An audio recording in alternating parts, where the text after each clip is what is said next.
मूर्ख बगले और नेबले की कहानी।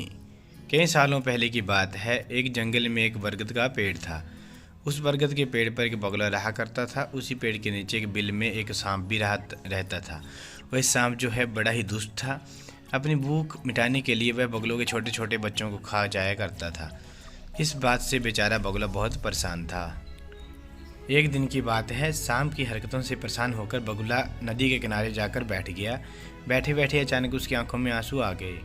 बगुले को रोता देख नदी में से केकड़ा बाहर आया और बोला, अरे बगुला भैया, क्या बात है? यहाँ बैठे बैठे आंसू क्यों बहा रहे हो? क्या परेशानी है आपको?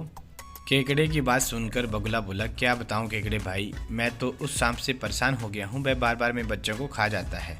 घोंसला चाहे जितना भी ऊपर बनाऊँ वह ऊपर चढ़ ही जाता है। अब तो इसके कारण दाना पानी लेने के लिए घर से कहीं जाना भी मुश्किल हो गया है। तुम ही कोई उपाय बताओ।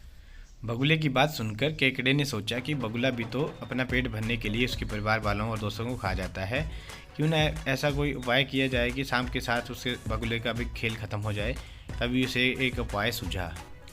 उसने बगुले से कहा, एक काम करो बगुला भैया, तुम्हारे पेड़ से कुछ ही दूर नेवले का बिल है। तुम सांप के बिल से लेकर नेवले के बिल तक मांस के कुछ टुकड़े बिछा दो।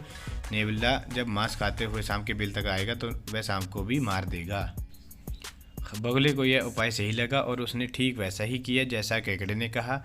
लेकिन इसका परिणाम उससे भी भुगतना पड़ा। मांस के टुकड़े खाते खाते जब नेवला पेड़ के पास आया तो उसने सांप के साथ बगुले को भी अपना शिकार बना लिया।